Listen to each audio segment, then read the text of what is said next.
Baik, puji nama Tuhan. Shalom Bapak Ibu Saudara yang terkasih dalam nama Tuhan Yesus. Kita bersyukur kepada Tuhan buat kasih Tuhan, buat anugerah Tuhan di dalam kehidupan kita. Di mana pengorbanan Tuhan Yesus sungguh sempurna di dalam kehidupan kita. Dan karena kebaikan Tuhan, kita ada sampai pada pagi hari ini, amin.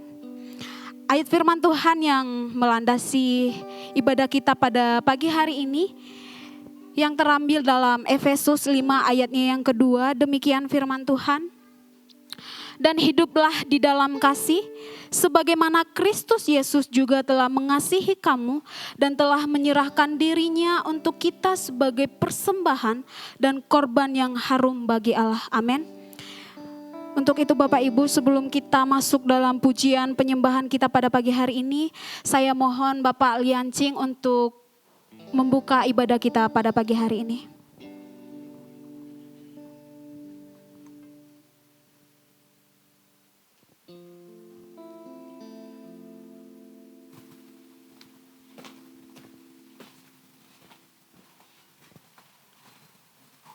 Mari kita bangkit berdiri dan kita tundukkan kepala kita sejenak untuk memasuki dalam doa pembukaan. Bapa Surgawi, Bapa kami yang kami imani di dalam Allah Kristus Yesus, segala puji, hormat, kebesaran, kemuliaan kami hanya menaikkan, mempersembahkannya bagi nama Tuhan kami Yesus Kristus. Karena Engkau Allah yang kami sembah ini adalah yang luar biasa. Kemurahan dan kasih sayang Tuhan yang telah Tuhan berikan kepada kehidupan kami masing-masing. Hari lepas hari, seminggu sudah ya Tuhan kami, Tuhan kembali saat ini boleh berhimpun untuk menyembah, memuji, muliakan Tuhan. Oleh sebab itu dengan kerendahan hati ini Tuhan, hati kami ini kami nyatakan ibadah pagi ini di dalam tangan Tuhan saja.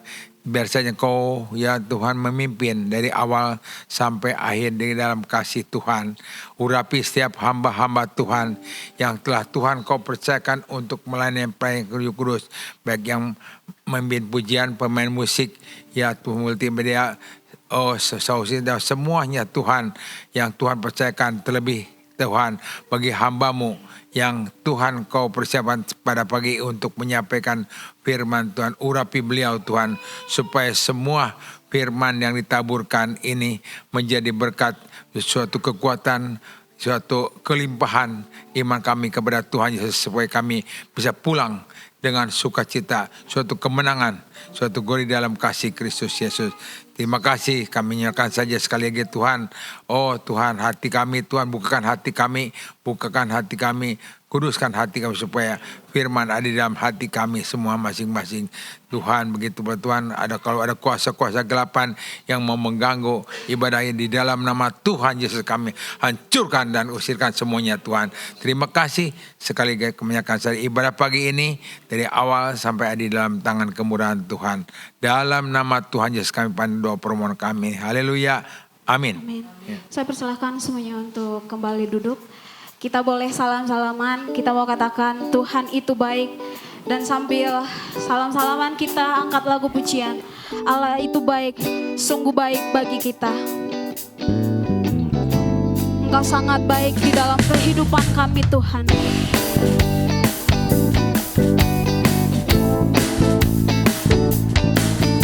Kasih setia Tuhan tidak pernah habis di dalam kehidupan kita.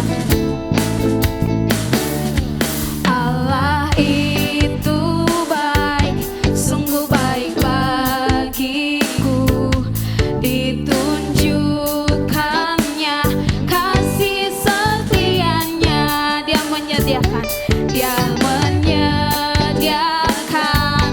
yang ku perlukan, menyatakan kebaikan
biasa, amin. Amin. Kita mau lebih lagi memuji Tuhan. Semuanya saya undang untuk bangkit berdiri. Kita mau katakan, dia sungguh baik, dia sangat baik. Tuaga.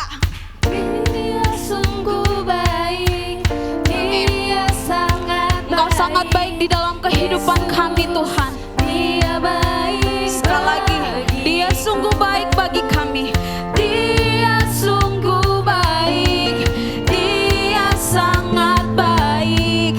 Yesus, dia baik bagiku. Amin Tuhan. Dia mati bagiku, dia bangkit bagiku.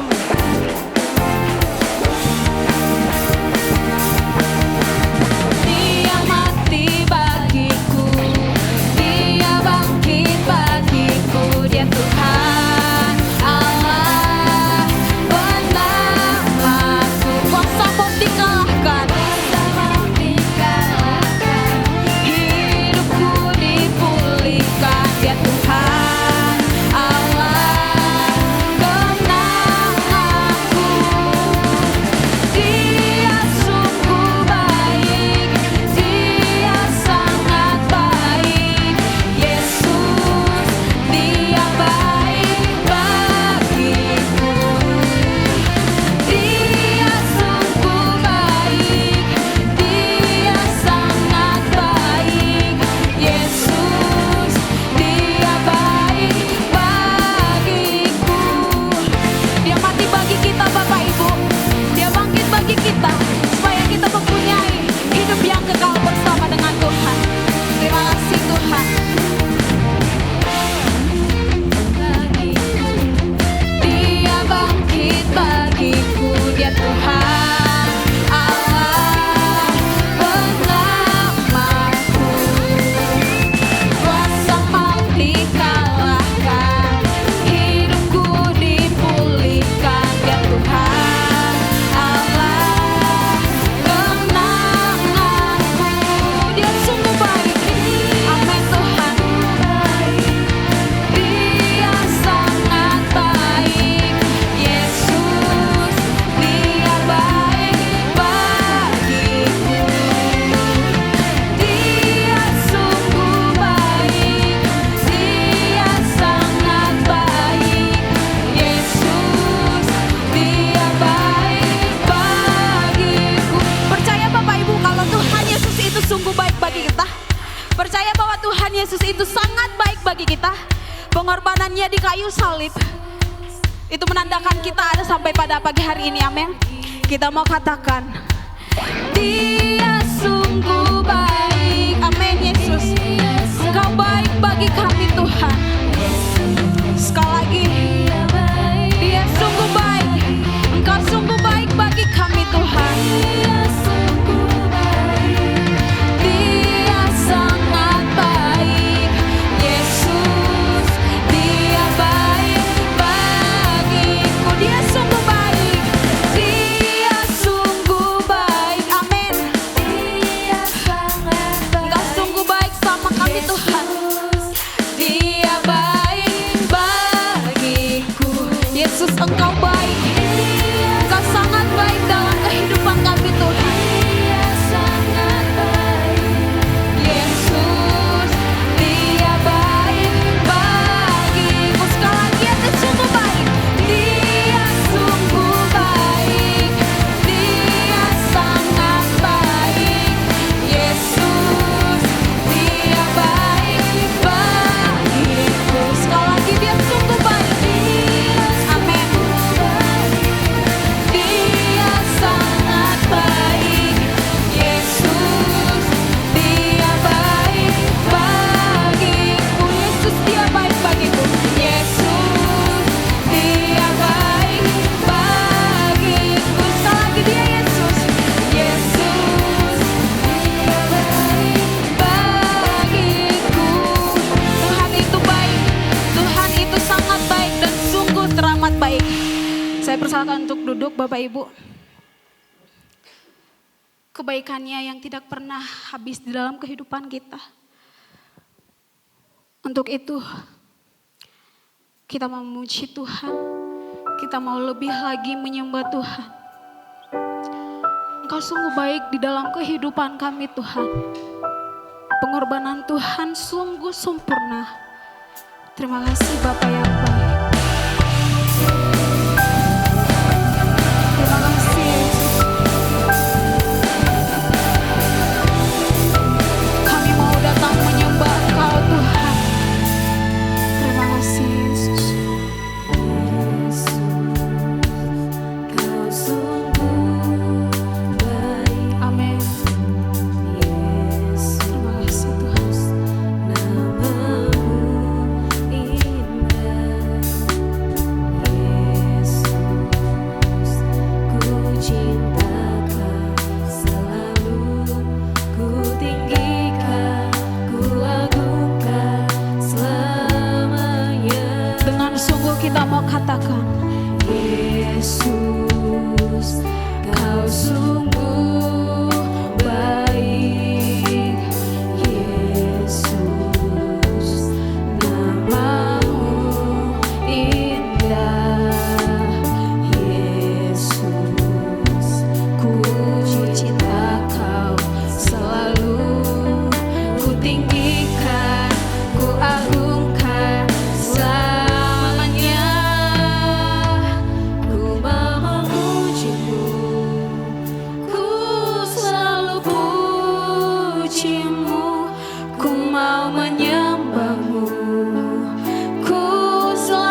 ada, ku bawa. Mari bawa hidup kita di hadapan Tuhan. ku terima Hanya oleh anugerahnya kita bisa hidup. Dia ampuniku, Anugerah yang telah mengampuni kita, yang membebaskan hidup kita. Dia ubah, dia baharui hidup kita, saudara.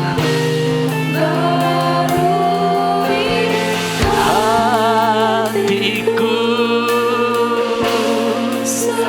sesuatu terjadi saat datang di altarnya. Sesuatu terjadi. Sesuatu terjadi. Sesuatu terjadi.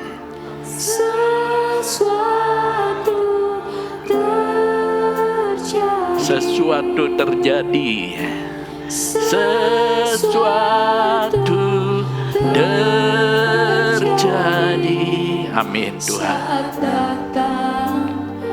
Di altarnya. Terima kasih, haleluya. Terima kasih Yesus, terima kasih. Syukur, haleluya Yesus. Terima kasih. Terima kasih Engkau sudah mengubah kami. Terima kasih Engkau pulihkan kami Tuhan. Terima kasih Kau baharui hidup kami Tuhan.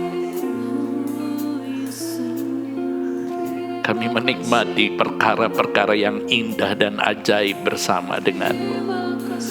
Terima kasih, haleluya, Yesus.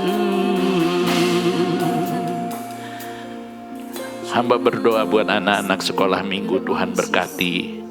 Guru yang mengajar, anak-anak semua diberi konsentrasi. Waktu mereka, Tuhan, Engkau jamah, Engkau hadir di tengah mereka. Kami percayakan masa depan mereka dalam tangan-Mu. Terima kasih Bapa. Kita akan masuk dalam doa untuk firman Tuhan. Dengan hormat saya minta Ibu Gembala berdoa buat kita.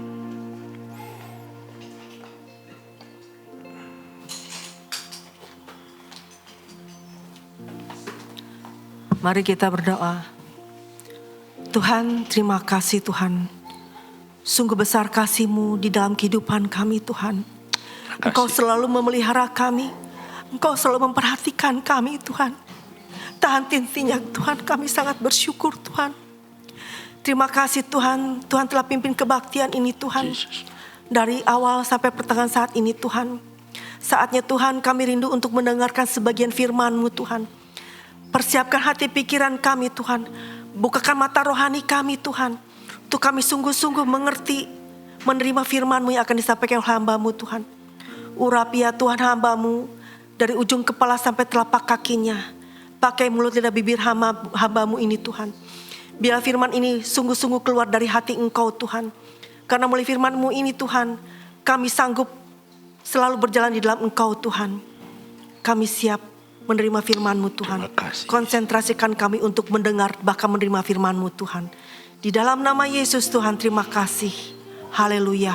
Amin. Amin. Shalom, silakan duduk Bapak Ibu. Puji Tuhan, kita kembali berkumpul dalam kasih, dalam anugerah Tuhan. Saudara sekalian, memang ini pergumulan, saudara ya, saya berdoa ya, tapi ini yang harus mari kita belajar, kita dengar firman Tuhan, kita tangkap sesuatu dari firman-Nya, begitu saudara ya. Kita baca dalam Yakobus pasal yang ketiga, ayat yang pertama sampai yang kelima. Yakobus 3 ayat 1 sampai yang kelima dulu kita baca. Mari kita baca. Yakobus pasal 3 ayat 1 sampai 5. Dan perikop dosa karena lidah. Saudara-saudaraku, janganlah banyak orang di antara kamu mau menjadi guru. Sebab kita tahu bahwa sebagai guru kita akan dihakimi menurut ukuran yang lebih berat. Sebab kita semua bersalah dalam banyak hal. Barang siapa tidak bersalah dalam perkataannya, ia adalah orang sempurna, yang dapat juga mengendalikan seluruh tubuhnya. Iya. Kita mengenakan kekang pada mulut kuda, sehingga ia menuruti kehendak kita. Dengan jalan demikian, kita dapat juga mengendalikan seluruh tubuhnya. Dan lihat saja kapal-kapal, walaupun amat besar dan digerakkan oleh angin keras, namun dapat dikendalikan oleh kemudi yang amat kecil menurut kehendak jurumudi. Demikian juga lidah, walaupun suatu anggota kecil dari tubuh, namun dapat memegahkan perkara-perkara yang besar. Lihatlah betapapun kecilnya api, ia dapat membakar hutan yang besar. Amin. Ya, puji Tuhan, saudara sekalian. Ini dosa tentang lidah, kata Yakobus. Ya, Yakobus ini adiknya, Rasul Yakobus ini adiknya Tuhan Yesus, dan dia percaya setelah Yesus kakaknya wafat, begitu saudara ya. Jadi semasa hidupnya sama sekali tidak percaya, bahkan menganggap kakaknya itu sudah gila, begitu kalau kita melihat dalam kisah ya para Injil, begitu saudara sekalian. Dan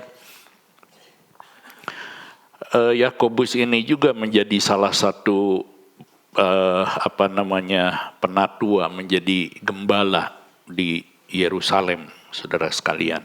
Ya, dalam kehidupan imannya, dia menulis surat ini, dan salah satunya dia menunjukkan tentang bahayanya lidah, begitu saudara sekalian.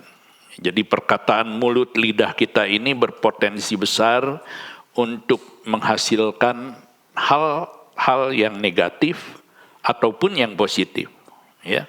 Tergantung bagaimana kita memakainya, saudara ya. Jadi karena itu Tuhan menghendaki supaya kita orang percaya yang sudah ditebus, yang sudah dibaharui Tuhan Yesus, bisa mengendalikan lidah ini sesuai dengan kebenaran firman Tuhan. Ya, jadi nggak mustahil, begitu saudara sekalian. Banyak sekarang ini kita melihat bagaimana orang-orang ditangkap, dipenjarakan karena persoalan hoax, ya, karena persoalan fitnah atau pelanggaran ITE, begitu saudara sekalian. Ya. Jadi Tuhan menghendaki kita supaya mengendalikan lidah, bukan supaya kita bisa mengeluarkan kata-kata yang baik secara umum, tapi terutama supaya kita bisa memuliakan Allah ya di dalam Yesus Kristus. Nah, mari kita belajar ya bagaimana sih mengendalikan lidah ya, karena mengendalikan lidah itu artinya mengendalikan kehidupan kita. Saudara ya, mengendalikan lidah itu artinya mengendalikan kehidupan kita, ya. Dan yang pertama, mari kita melihat mengendalikan lidah adalah yang paling pertama kita harus mengendalikan hati kita, begitu saudara sekalian, ya. Jadi di dalam bagian ini firman Tuhan mengatakan supaya, nah ini kontennya nanti kita akan melihat mengendalikan lidah, begitu. Ya, bagaimana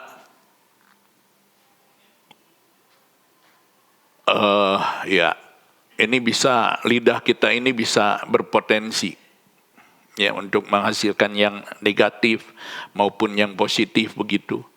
Ya, Tuhan mau supaya kita mengendalikan sesuai kebenaran firman Tuhan. Ini bagaimana caranya, begitu ya. Bukan hanya perkataan yang baik tapi juga memuliakan Yesus, ya. Mari kita melihat inilah mengendalikan lidah, ya. Jadi Bapak Ibu Saudara sekalian, Yakobus memakai gambaran di sini mata air dan pohon, ya, ayat 11 dan 12, tolong bacakan.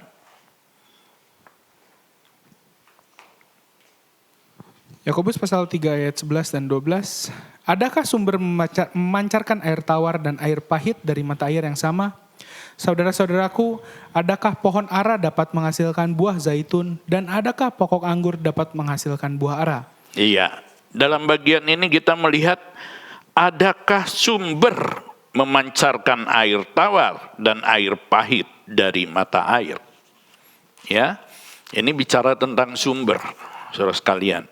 Ya, dari sumber yang sama bisakah sumber mata air bisa mengeluarkan air tawar sekaligus air yang pahit?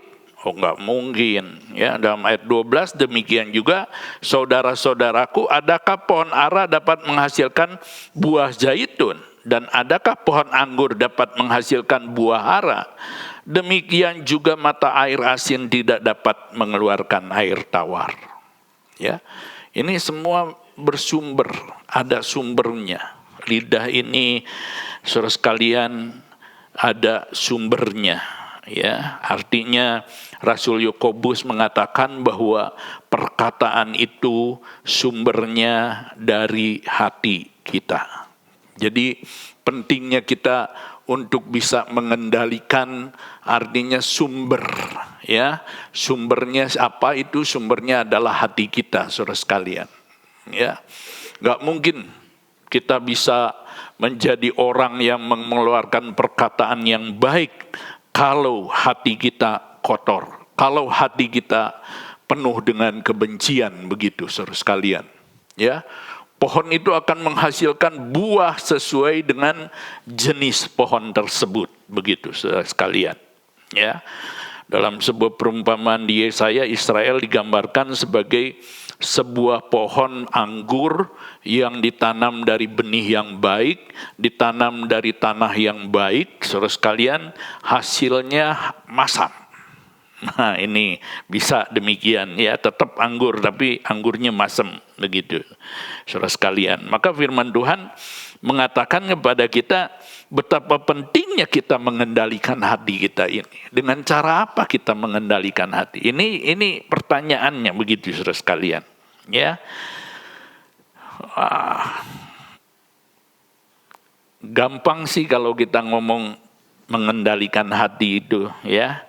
Ada nyanyian bagaimana kita menjaga hati dan lain sebagainya, saudara sekalian. Hanya dalam prakteknya begitu sulit, nggak gampang, Bapak Ibu saudara sekalian. Ya, maka Yakobus mengatakan ini bicara tentang lidah itu ada sumbernya. Sumbernya itu adalah hati. Coba kita lihat dalam Injil Matius 15 ayat yang ke-18. Injil Matius 15 ayat yang ke-18. Matius pasal yang ke-15 ya, ayat yang ke-18 sampai 19. Sampai dengan yang ke-19. Tetapi apa yang keluar dari mulut berasal dari hati dan itulah yang menajiskan orang. Apa yang keluar dari mulut berasal, bersumber dari hati. Itu yang menajiskan orang, hati, ya, dari dalam hati itu. Kenapa Tuhan benci ibadah? Hari Kamis saya katakan, Tuhan paling suka orang yang dikasih Tuhan itu, Ulangan 33 ayat 3, digenggam Tuhan. Duduk di bawah kaki Tuhan, tangkap firman Tuhan, tangkap sesuatu dari firman-Nya. Itu yang menyenangkan, ya, saudara. Maka di dalam Amos dikatakan, nyanyian perayaanmu itu memberatkan hatiku. Aku enggak suka, aku muak, kata Tuhan. Ya.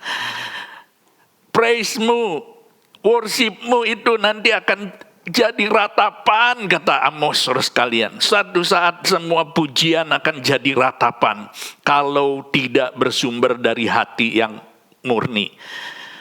Ya, makanya Tuhan, Nabi Yesaya mengungkapkan apa yang dikatakan Tuhan, mereka beribadah kepadaku dengan mulutnya, tapi hatinya jauh daripadaku. Saudara sekalian, ya, jadi Tuhan Yesus katakan apa yang keluar dari mulut itu sumbernya dari hati. Dan itulah yang menajiskan orang. Ayat yang ke-19 tolong Heno. Ayat 19. Ayat yang 19, karena dari hati timbul segala pikiran jahat, Iya. pembunuhan, perzinahan, percabulan, pencurian, sumpah palsu, dan hujat. Dari hati ini timbul segala pikiran yang jahat. Timbul pembunuhan itu dari hati yang jahat. Timbul perzinahan dari hati yang kotor. Percabulan, pencurian, sumpah palsu, hujat. Semua berasal dari hati yang tidak diperbaiki. Hati yang tidak pernah mengalami penebusan kuasa darah Kristus. Saudara sekalian. Ya. Maka kalau kita melihat Amsal mengatakan jagalah hatimu. Saudara ya. Jaga dengan segala kewaspadaan. Amsal 4 ayat yang ke-23 mari kita lihat. Amsal pasal 4 ayat yang ke-23. Amsal pasal 4 ayat yang ke-23, jagalah hatimu dengan segala kewaspadaan, karena dari situlah terpancar kehidupan. Jagalah hatimu dengan segala kewaspadaan karena dari hati itulah sumber kehidupan terpancar. Bersyukur kita sudah ditebus Kristus, saudara. Siapa yang bisa menebus hati kita? Ya, yang kotor, yang hitam, yang menajiskan, saudara sekalian. Saya kira sehebat apapun engkau manusia, enggak bisa kamu membersihkan hatimu. Enggak ada detox apapun yang bisa membersihkan hatimu. Kecuali dalam Yesaya pasal 1 ayat yang ke-18. Baiklah kita berperkara. Tuhan katakan antara aku dan kau. Ya, kepada umatnya, kepada kita begitu saudara sekalian. Ya, sekalipun dosamu merah, aku akan jadikan putih seperti salju. Hati kita yang kotor, yang legam, yang jahat, Tuhan ubahkan, Tuhan bungkus dengan kuasa darah. Pengorbanan Yesus di Golgota itulah yang membuat kehidupan kita manusia yang percaya kepadanya diputihkan. Ibrani 9 ayat yang ke-14, coba kita lihat. Ibrani pasal 9 ayat yang ke-14. Ini indah sekali begitu saudara sekalian. Coba perhatikan. Ibrani pasal 9 ayat yang ke-14, betapa lebihnya darah Kristus, Betapa lebihnya darah Kristus. Kenapa lebihnya? yang oleh roh yang kekal telah mempersembahkan dirinya sendiri kepada Dia Allah persembahkan dirinya kepada Allah. sebagai persembahan yang tak bercacat, Dia satu-satunya persembahan yang tak bercacat, yang tak bercela. Kita semua manusia berdosa, hanya Yesus ya yang tidak bercacat, tidak berdosa. Lanjutkan. akan menyucikan hati nurani kita dari perbuatan-perbuatan yang sia-sia, Iya. supaya kita dapat beribadah kepada Allah yang hidup. Mari kita baca bersama akan menyucikan hati nurani ya. 1, 2, 3. Akan menyucikan hati nurani kita dari perbuatan-perbuatan yang sia-sia. Yang sia-sia yang tadi dikatakan oleh Tuhan Yesus. Dari hati itu timbul segala hal yang jahat. Pikiran yang kotor, percabulan, perzinahan, keserakahan, pembunuhan. Tapi oleh kuasa darah Kristus kita dibasuh. Kita disucikan hati kita dari perbuatan yang sia-sia. Sekarang hidup kita berharga, berguna. Jangan cemari lagi hati ini, saudara ya. Kenapa? Karena memang hati ini yang perlu diperbaiki. Karena sumber ini yang harus diperbaiki. Saudara, ya. Kalau saya melihat orang pecinta burung, tetangga saya di depan itu, wah, pecinta burung. Dia punya burung banyak, saudara. Ya, sangat senang gitu.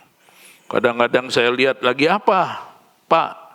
Oh ini lagi mandiin, oh dimandiin. Biar apa? Biar nyanyinya makin berani katanya. Satu saat saya lihat lagi diapain? Digosok lidahnya katanya. Supaya apa? Supaya dia suaranya itu keras supaya suaranya pokoknya macam-macam saudara.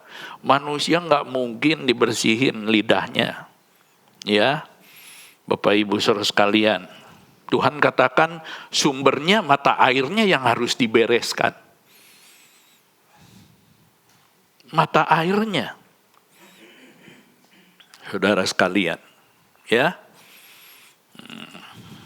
Kasus Pak KDM bilang, aduh, kok aqua ini bukan dari sumber ya, bukan dari pegunungan. Tapi ternyata memang maksudnya dia ada udang di balik batu menangkap koruptor yang selalu memeras aqua, begitu saudara ya. Memang luar biasa Pak KDM ini caranya.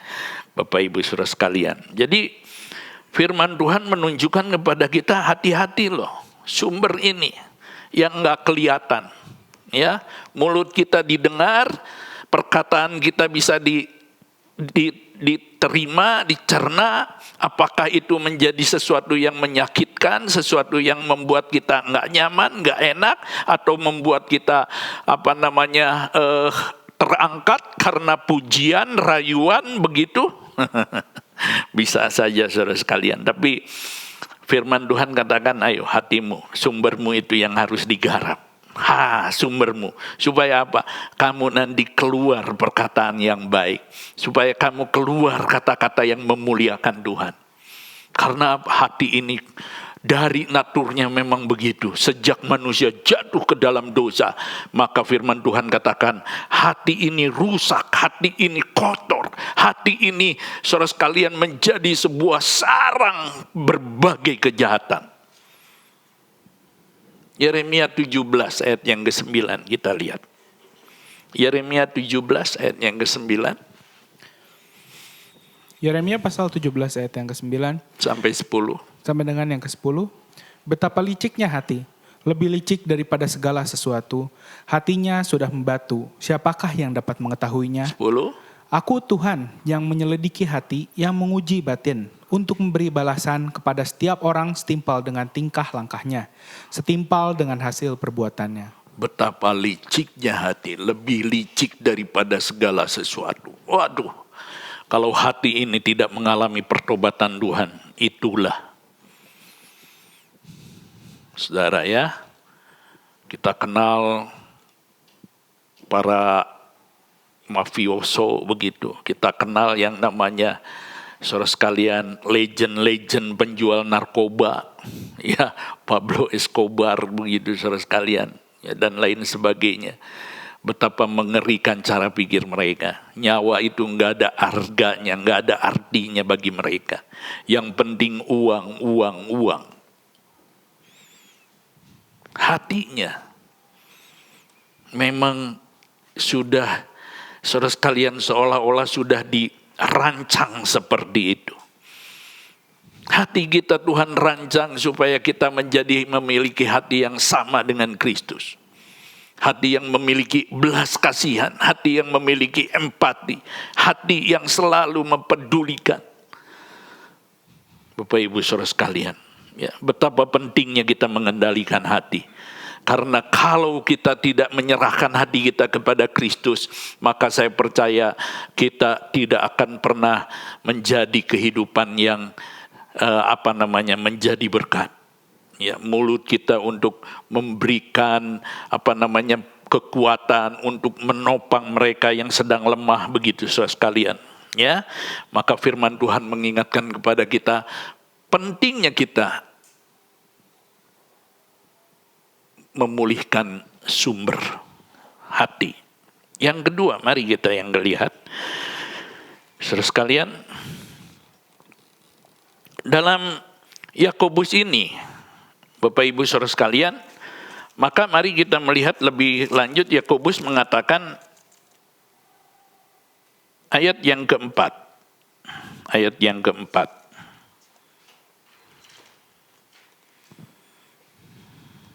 Yakobus pasal 3 ayat yang keempat. Dan lihat saja kapal-kapal, walaupun amat besar dan digerakkan oleh angin keras, namun dapat dikendalikan oleh kemudi yang amat kecil menurut kehendak jurumudi. Ini, Yakobus pakai gambaran kapal. Yakobus memakai gambaran kekang pada mulut kuda, begitu ya, ayat sebelumnya begitu, ayat yang ketiga. Tapi dalam ayat yang keempat ini Yakobus memakai gambaran kapal yang besar. Waduh, kapal yang besar saudara sekalian. Ya mungkin kalau saya pernah naik kapal besar waktu ke Nias saudara sekalian, ya itu entah berapa puluh mobil, ya berapa ratus mobil begitu, besar sekali, ya.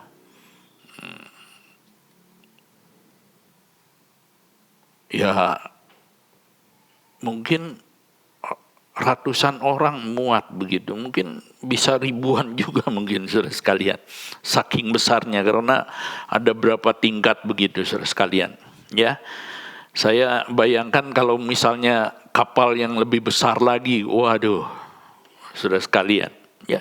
Tapi kapal yang sedemikian besar itu bisa dikendalikan oleh kemudi yang kecil, kata Yakobus. Dan kemudi ini dikendalikan oleh sang juru mudi yang mengendalikan kemana kapal ini mau berangkat, mau pergi, begitu saudara sekalian. Ya, Yakobus mengatakan kemudi yang amat kecil itu disetir, dikendalikan menurut kehendak juru mudi. Saudara sekalian, ya.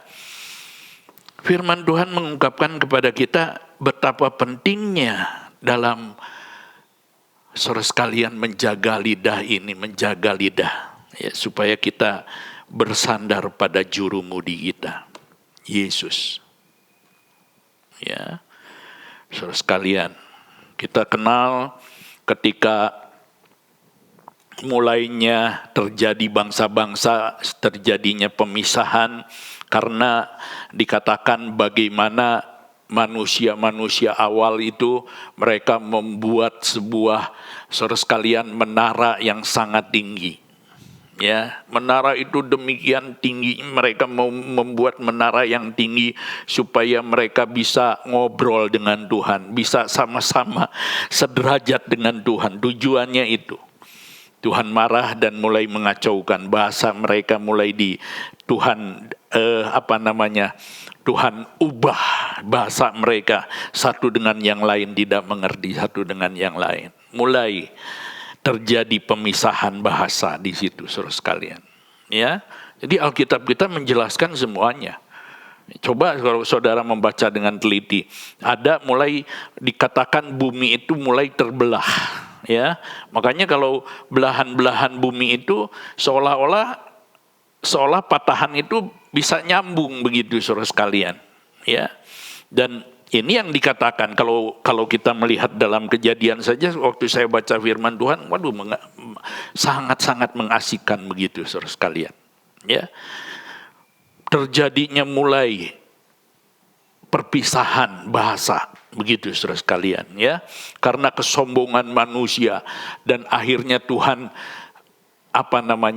pisahkan mereka melalui bahasa. Saudara sekalian, ya. Dan itulah mulai terjadi.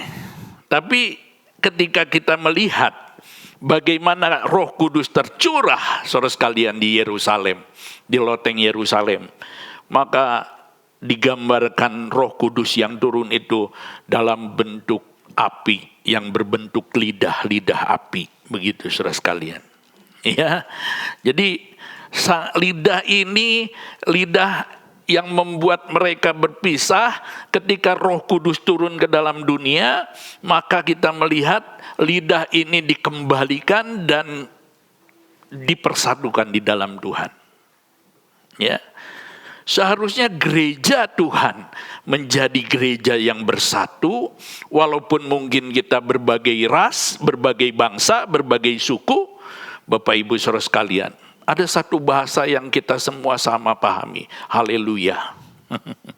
Pujilah Tuhan. Ya, itu haleluya itu semua sama saudara sekalian. Ya. Dan firman Tuhan mengatakan bahwa Bapak Ibu saudara sekalian, seharusnya kita dikendalikan oleh pribadi yang sangat berkompeten itulah Yesus Tuhan, saudara sekalian. Ya, lidah kita dikendalikan oleh Tuhan Yesus. Lidah kita dikendalikan oleh pribadi yang mengubah kehidupan kita, saudara sekalian. Yuk kita baca Kisah Rasul 2 ayat yang ketiga. Kisah Rasul pasal 2 ayat yang ketiga. Kisah Rasul pasal 2 ayat yang ketiga. Kisah para Rasul. Kisah para Rasul 2 ya. Kisah para Rasul pasal 2 ayat yang ketiga. Dan tampaklah kepada mereka lidah-lidah seperti nyala api yang bertebaran dan hinggap pada mereka masing-masing. Ayat yang keempat. Maka penuhlah mereka dengan Roh Kudus, lalu mereka mulai berkata-kata dalam bahasa-bahasa lain, seperti yang diberikan oleh Roh itu kepada mereka untuk mengatakannya. Iya, ya. Jadi ini kepenuhan Roh Kudus, lalu mereka mulai berkata-kata dalam bahasa-bahasa lain, ya, saudara sekalian. Jadi ini bahasa lain, saudara sekalian, ya. Ada banyak bangsa-bangsa mereka yang datang untuk berjualan, untuk keperluan dan lain sebagainya. Saudara sekalian, dikatakan dari segala bangsa di bawah kolong langit itu. Lalu ayat yang ke-6 kita lihat.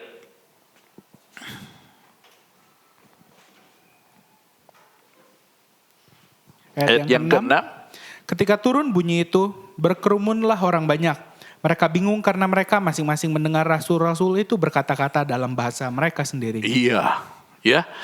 Jadi para rasul itu berbicara dalam bahasa roh, dan orang-orang yang mendengar itu mereka mendengar dalam pengertian bahasa mereka. Bapak Ibu saudara sekalian, ya. Satu orang teman saya waktu di Tiranus, dia pernah bersaksi. Satu saat dia pelayanan dipercayakan di sebuah gereja. Saudara sekalian, gereja waktu itu dia ada di Medan, gereja Batak begitu. Dia katakan, saya nggak ngerti, saya hanya berdoa dan tiba-tiba saya berkhotbah begitu saja. Orang-orang mereka dengar dari gereja, itu gereja established, gereja maafkan ya, gereja tua lah ya, semacam HKBP begitu saudara sekalian. Mereka mendengar saya menyampaikan khotbah saya dalam bahasa Batak. Ya, dan waktu itu begitu luar biasa dia katakan dalam kesaksiannya saudara sekalian. Ya. Jadi saya tidak mengecilkan bahasa roh yang seringkali sekarang kita lihat di gereja-gereja, bukan seperti itu. Mungkin saya percaya, saya orang Pentakosta dan saya percaya. Tapi maksud saya, saudara sekalian, ada yang jauh lebih dari itu, yang jauh bermanfaat, yang jauh lebih berguna. Para rasul nggak ngerti bahasa apapun, mereka maaf kata, ini murid-murid yang sangat-sangat sederhana, mereka nelayan, nggak sempat kuliah, nggak sempat belajar bahasa. Tiba-tiba orang Elam dengar, tiba-tiba orang Kapodekia mereka dengar, mereka orang Tesalonika dengar, loh kok pakai bahasa saya? Bahasanya begitu dimengerti, begitu jelas, khotbahnya begitu tajam, dan mereka semua bertobat pada hari itu. Berapa orang?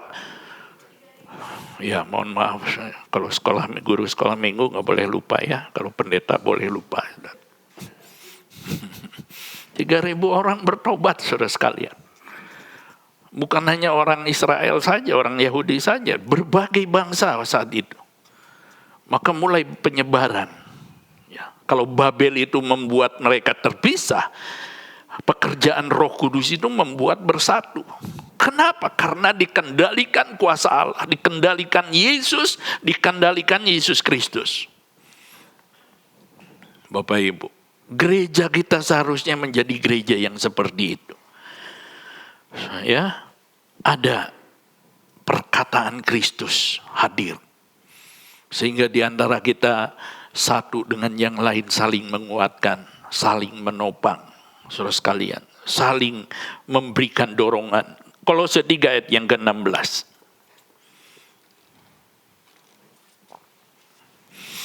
Kolose pasal 3 ayat yang ke-16. Ya. Hendaklah perkataan Kristus diam dengan segala kekayaannya di antara kamu. Iya, perkataan Kristus dengan segala kekayaannya. Jadi perkataan Kristus dengan segala, ini bukan kata-kata hampa, kata-kata kosong, kata-kata yang tak berarti. Ya, walaupun mungkin indah, walaupun mungkin menarik begitu, itu bukan kata-kata seperti itu. Kata-kata Kristus itu kata-kata yang dengan segala kekayaannya, sehingga apa? Sehingga kamu dengan segala hikmat mengajar dan menegur seorang akan yang lain, dan sambil menyanyikan mazmur dan puji-pujian dan nyanyian rohani. Kamu mengucap syukur kepada Allah di dalam hatimu. Oh, kita mengucap syukur, terima kasih Tuhan. Thank you Jesus, thank you, haleluya, terima kasih Tuhan. Kenapa? Karena kita semua bersandar pada Sang Jurumudi. Kita disingkirkan dari dosa lidah yang membuat orang sakit hati, membuat orang, saudara sekalian, menjadi mundur imannya. Ya, kita mau supaya lewat perkataan Kristus, lewat hikmat Allah itu, kita boleh membangun, kita menjadi pribadi-pribadi yang menguatkan orang lain. Harus bersandar pada Sang Jurumudi. Karena jurumudi itu yang mengarahkan. Ya, jangan hanya kita karena marah lalu ceplos mulut kita. Saudara sekalian, keluar kata-kata yang menyakitkan. Jangan, belajarlah. Bapak Ibu saudara sekalian. Ya. Firman Tuhan mengingatkan kepada kita betapa pentingnya kita serahkan kepada Sang Jurumudi kita. Ya, Rasul Yakobus di sini dikatakan, kapal walaupun amat besar dan digerakkan oleh angin keras, namun dapat dikendalikan oleh kemudi yang amat kecil menurut kehendak jurumudi. Sang jurumudi ini dia yang menuntun, mengarahkan. Kalau pikiran Kristus ada dalam hidup kita, kita tidak akan mudah ngomong sembarangan. Tidak akan mau kita ngomong hal-hal yang menyakitkan orang lain, ya, yang menyusahkan orang lain. Kita rindu supaya sama seperti Kristus dia sudah menolong kita. Sama seperti Kristus dia sudah menopang kita, membangun hidup kita. Kita juga rindu untuk senantiasa memuliakan Kristus lewat perkataan kita, meninggikan Kristus, saudara sekalian, ya, bukan hanya di gereja tapi dimanapun kita berada. Yang terakhir, mari kita melihat, saudara sekalian, ya, dalam ayat yang kelima,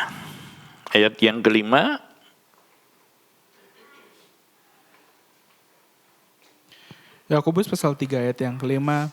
Demikian juga lidah, walaupun suatu anggota kecil dari tubuh, namun dapat memegahkan perkara-perkara yang besar. Iya, ayat 8. Ayat yang ke-8. Tetapi tidak seorang pun yang berkuasa menjinakkan lidah. Ia adalah sesuatu yang buas, yang tak terkuasai, dan penuh racun yang mematikan. Rasul Yakobus mengatakan demikian, ya, lidah itu, saudara sekalian. Ya, lidah walaupun anggota kecil dari tubuh namun dapat memegahkan perkara-perkara yang besar. Sebaliknya dalam ayat yang ke-8, lidah walaupun kecil tidak ada seorang pun yang berkuasa menjinakkan lidah. Itu yang dikatakan firman Tuhan. Ya, enggak ada seorang pun yang sempurna. Coba baca ayat yang kedua, kalau sudah bisa menjinakkan lidah itu orang sempurna. Ayat yang kedua. Yakobus 3 ayat yang kedua. Ayat yang kedua, sebab kita semua bersalah dalam banyak hal. Barang siapa tidak bersalah dalam perkataannya, ia adalah orang sempurna yang dapat juga mengendalikan seluruh tubuhnya. Iya, ya, dikatakan kalau kita bisa mengendalikan lidah kita, ya, ia adalah orang yang sempurna yang dapat juga mengendalikan seluruh tubuhnya. Kita masih penuh kekurangan. Kita harus akui kita masih penuh kesalahan. Kita masih suka bercakap-cakap yang kurang benar. kita masih seringkali melontarkan kata-kata yang menyakiti orang lain. Ya, apalagi kalau sudah suami istri itu paling tahu nembaknya di mana. Ya, kalau saya berkata ini, suami saya pasti marah. Kalau saya katakan ini, istri saya dia akan marah. Ya, dan kita senang, saudara sekalian, Bapak Ibu. Ya, demikian juga orang tua dengan anak, keluarga, ya, atau teman-teman begitu, saudara sekalian. Ya, jadi betapa sulitnya mengendalikan lidah. Karena itu firman Tuhan mengatakan bahwa mengendalikan hati kita, bersandar kepada sang jurumudi kita yang mengarahkan supaya kita berbicara benar, seharusnya itu kita lakukan setiap waktu, setiap saat, kapanpun, terus menerus. Kenapa? Karena kita tidak mungkin bisa mengendalikan lidah. Kita perlu kasih karunia Tuhan dalam hidup kita. Saudara sekalian, ya. Ketika kita belajar untuk menyerahkan supaya sang jurumudi itu terus memimpin hidup kita secara terus-menerus. Supaya kita menjaga sumber hati kita ini secara terus-menerus. Artinya kita sedang melakukan tindakan iman, bersandar kepada Tuhan, bersandar kepada firman-Nya. Saudara ya, saya percaya kalau kita nggak bersandar kepada Tuhan nggak mungkin bisa. Kalau kita nggak bersandar kepada firman-Nya, kita nggak mungkin bisa menjadi orang-orang yang terus-menerus kita mempersembahkan hidup ini. Ayo kendalikanlah Tuhan, kendalikan kami Tuhan. Ya, dalam sebuah perpisahan dengan penatua Efesus, Rasul Paulus katakan, sekarang aku sebagai tawanan roh. Dia tahu ditawan oleh roh. Hidupnya bukan saat itu saja. Tapi sejak dia menyerahkan hidupnya kepada Yesus, dia sudah menjadi tawanan. Hidupnya bukan lagi miliknya dia sendiri, saudara. Itu yang dinamakan dikendalikan oleh Yesus.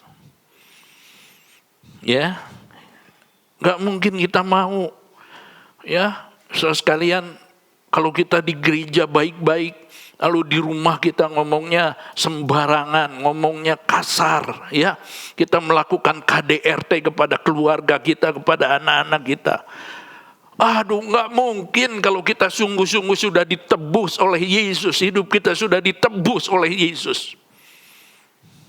Nggak ada tuh pikiran kita untuk balas dendam.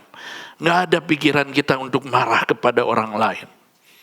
Yang kita pikirkan betapa hebatnya kasih karunia Kristus buat diriku.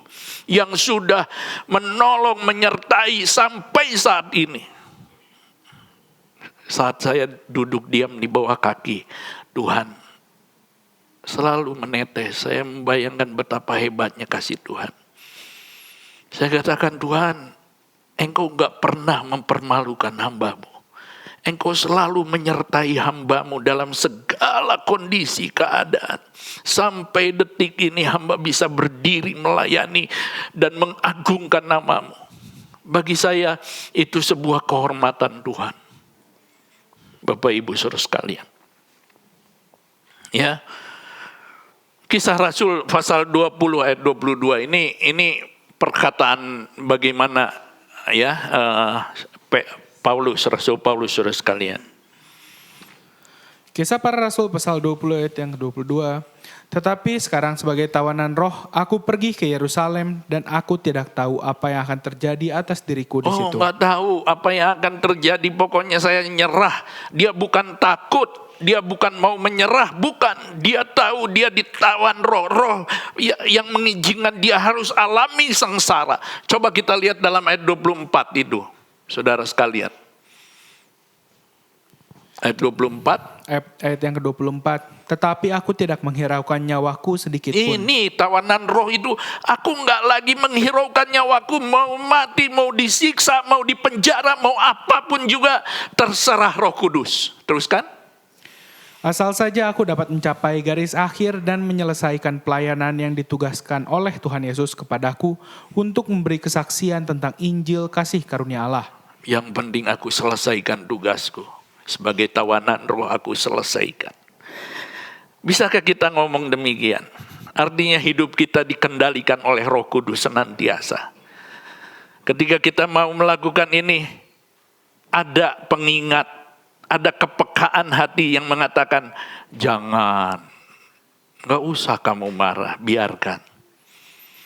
Kamu anak Tuhan. Tuhan terima kasih. Kita gak marah. Ya, ada sebuah yang menarik di YouTube. Seorang pelajar menantang gurunya. Ya, ketika dinasehati supaya membereskan baju seragamnya, marah anak itu. Ayo keluar, berantem katanya saudara. Ini anak sekarang, zaman sekarang. Bapak Ibu saudara sekalian. Sang guru dia mengatakan, diam saja. Saudara, ditanya, kenapa Bapak enggak melawan? Padahal dia masih muda begitu. Dia katakan, saya menghargai profesi saya sebagai guru. Saya tidak mau sampai nama guru tercemar, diviralkan bahwa seorang guru mungkin berantem, ya, memukuli muridnya, dan itu saya tidak mau. Oh, luar biasa, saudara. Ya, apakah kita pernah berpikir bahwa kita adalah anak-anak Kristus yang sudah ditebus dengan darah yang mahal?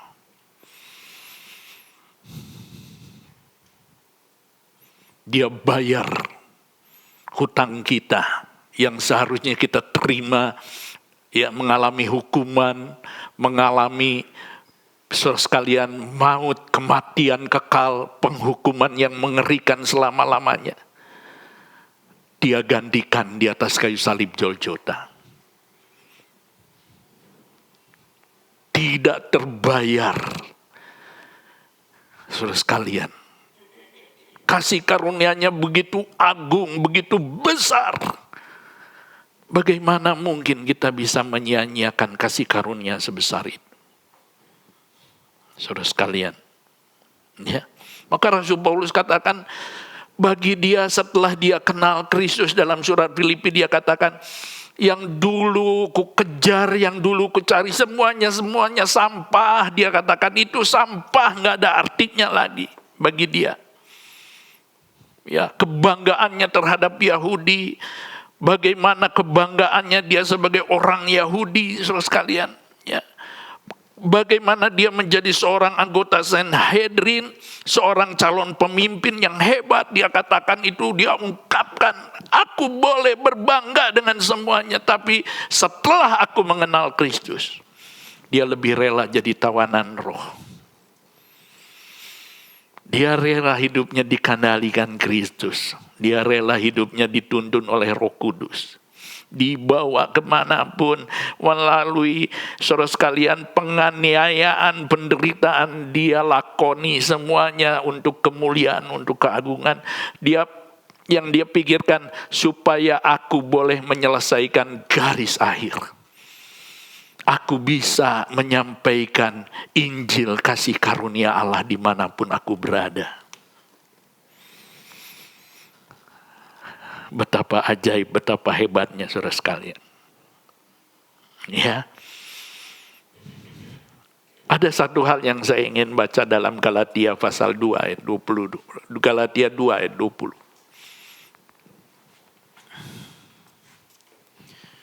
Galatia pasal 2 ayat yang ke-20. Namun aku hidup, tetapi bukan lagi aku sendiri yang hidup, melainkan Kristus yang hidup di dalam aku. Dan hidupku yang kuhidupi sekarang di dalam daging adalah hidup oleh iman dalam anak Allah yang telah mengasihi aku dan menyerahkan dirinya untuk aku. Iya, aku hidup, bukan lagi aku sendiri yang hidup, bukan dagingku, melainkan Kristus yang hidup. Kristus yang hidup, Kristus yang berdaulat, Kristus yang mengendalikan hidupku.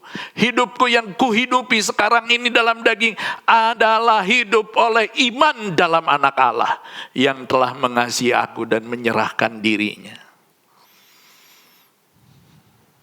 Dia katakan, aku sudah mati tersalib bersama dengan Kristus.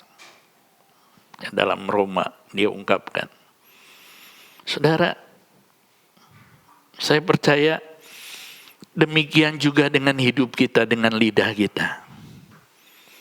Kalau hidup kita dikendalikan oleh Yesus Kristus, ya, kita baru bisa mengendalikan lidah, mengendalikan hidup kita. Saudara sekalian, dengan kita bersandar pada Tuhan Yesus, menyerahkan, biarkan Dia yang berdaulat atas hidup kita. Kita akan mampu menggunakan hidup kita, mulut kita, pikiran kita, ya, untuk selalu meninggikan Yesus, memuliakan Yesus. Saudara sekalian, ya, secara terus menerus. Ya, jadi hal ini seperti kekang yang dipakai untuk mengendalikan mulut kuda yang dilakukan secara terus menerus, saudara sekalian. Ya, kekang ini yang mengarahkan kuda ini, ayo lurus, belok kiri, belok kanan, berhenti. Ya, kemudi ini yang dipakai oleh jurumudi untuk saudara sekalian mengarahkan kapal besar ini. Waduh, sudah sangat dekat. Dia tahu, saudara sekalian, bagaimana dia harus berlabuh begitu, saudara sekalian.